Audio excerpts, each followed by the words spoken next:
What's up, Magic players? It's Doyle, your host here on DoylePrimeMTG. Today I've got a rather expensive yet simple build for you. My favorite tribe has finally gotten some serious commander support, and in my favorite guild's colors. Lathril, Blade of the Elves, is certainly a commander to fear. Forests, islands, mountains, plains, and swamps. The multiverse is all that is, or ever was, or ever will be. There is a tingling in the spine, a faint sensation, as if a distant memory, of walking from plane to plane. Our lives have been forever changed, as if by magic. Embark with me on this journey to eternity. Experience the true power of mind over matter, as we ignite your spark and traverse into the magic multiverse.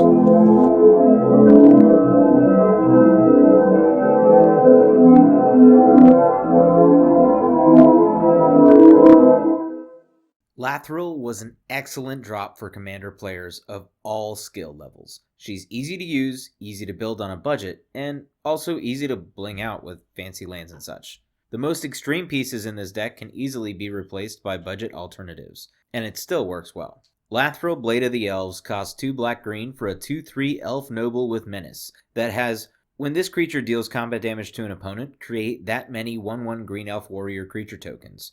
And tap 10 untapped elves that you control. Each opponent loses 10 life and you gain 10 life.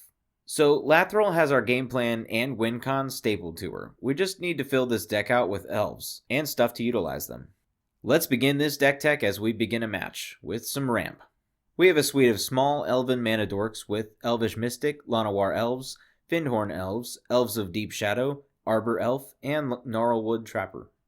Joraga Tree Speaker and Heritage Druid are each going to help us use our token elves to generate mana as well. Priest of Titania, Elvish Archdruid, and Wirewood Channeler are each going to generate mana based on the number of elves that we control.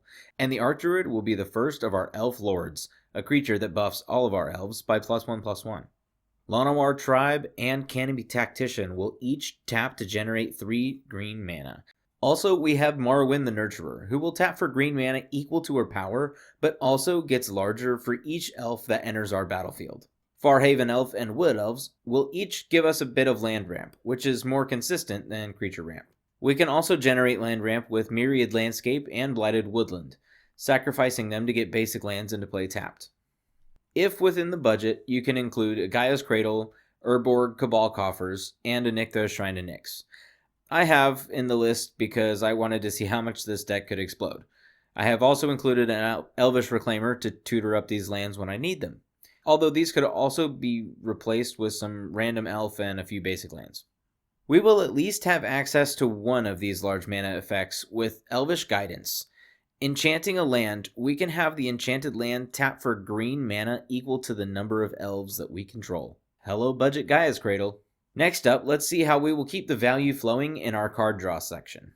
Miara, Thorn of the Glade, will let us pay 1 mana and 1 life to draw a card each time an elf we control dies. Though it isn't an elf itself, Toski, Bearer of Secrets is an excellent include, drawing us a card whenever a creature we control deals combat damage to a player. This was actually a last-minute swap when I realized this was just a little bit more reliable than a Realm Walker. Beast Whisperer is going to draw us a card each time that we cast a creature spell. Guardian Project draws a card each time a non-token creature enters our battlefield. Shamanic Revelation draws us a card for each creature that we control. Return of the Wild Speaker draws us cards equal to the greatest power among non-human creatures we control, or gives an extra +3/+3 buff to all our non-humans if we just need to close things out. Skull Clamp is great for generating value from small creatures and from creature sacrifices, drawing us 2 cards when the equipped creature dies. Lifecrafter's Bestiary lets us pay green to draw a card each time that we cast a creature spell, and it will even scry one at our upkeep. In addition to allowing us to go wide, Izoni Thousand Eyes is included mostly for her ability to sacrifice creatures to draw cards. Also, the Great Henge is just one of my favorite cards of all time. It's ramp, it's card draw, it's broken. The Great Henge. Next, we shall navigate the battlefield with our control section. I'd like to begin this section with our Planeswalkers. Freylis Lenoir's Fury and Tyvar Kell will grace our Elven army.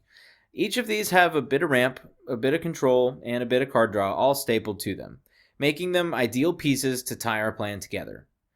Freylis generates token elf mana generators, destroys artifacts and enchantments, and draws us large sums of cards. Tyvar allows all of our elves to tap for black mana, untaps our elves, generates elf warrior tokens, and has the potential to generate an apocalyptic emblem. Navigating our side of the field, we have Aquarian Ranger, which lets us return a forest that we control to our hand to untap a creature we control once per turn. Seeker of Skybreak can tap to untap target creature. Well-Wisher can tap to gain us life equal to the amount of elves that we control. Wirewood Herald and Elvish Harbinger can each tutor up an elf card.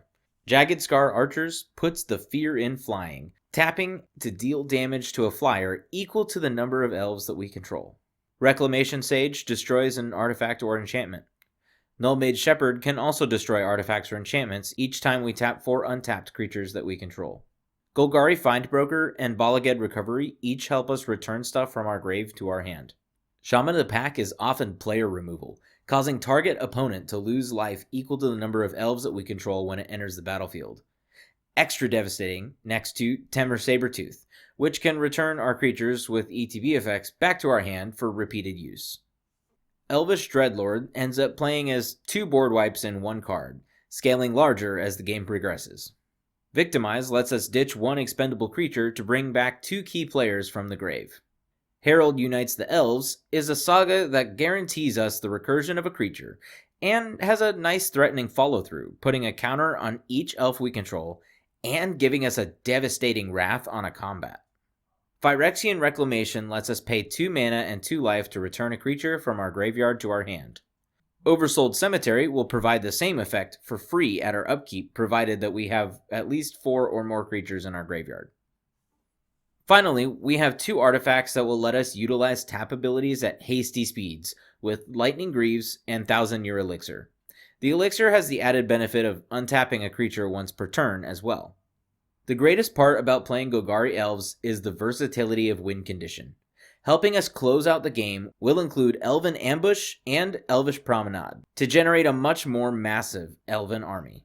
Lysalana Huntsmaster also increases our army size whenever we cast elf spells. Nadir, Agent of the Dusknell, helps us keep this army around, providing more of a replacement the longer that he sticks around.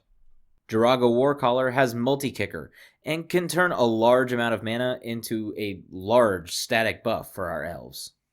Abomination of Llanowar is intrinsically large, with power and toughness each equal to the number of elves on our battlefield plus the number of elves in our graveyard.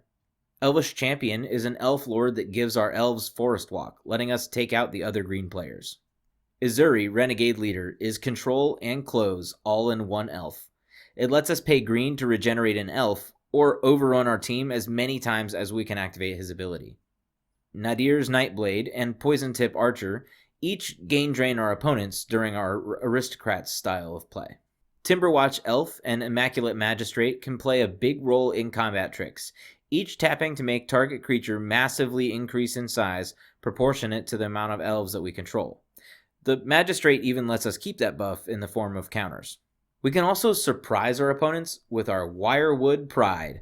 Apparently, Species Spirit can provide a massive advantage to 1 creature in a pinch. This spicy spell gives +X to target creature, where X is the number of elves in play. Jarad Golgari Lichlord can be a big body himself, or help us redirect our abominable elf ball to the grave for an alternate win con, sacrificing another creature to cause each opponent to lose life equal to that creature's power.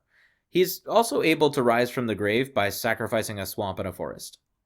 Finally, we can find a way to trip him up with the old 1-2, finding a way to untap all of our creatures in a massive and repeatable way with Seedborn Muse and Quest for Renewal, each letting us activate Lathril or any number of elven abilities on each player's turn. Or we can go infinite with Umbral Mantle, turning any of our mana dorks who can tap for 4 or more mana into a force that can turn all of our creatures infinitely large, generate infinite mana, and activate Lathril an infinite amount of times. Talk about a broken card, huh? As for our lands, I have included our big mana lands, as I mentioned earlier, as well as some mana fixing lands, with Bayou, Command Tower, Giltleaf Palace, Overgrown Tomb, Tainted Wood, Twilight Mire, Undergrowth Stadium, and Woodland Chasm. That leaves us with room for 9 forests and 8 swamps. That about wraps it up for this Tech. I hope you enjoyed the video. You'll find the link to the full deck list on architect.com in the description, complete with the maybe board. Let me know in the comments below if you would take this deck in a different direction, or if there are any key includes that I missed. Cheers, and happy casting.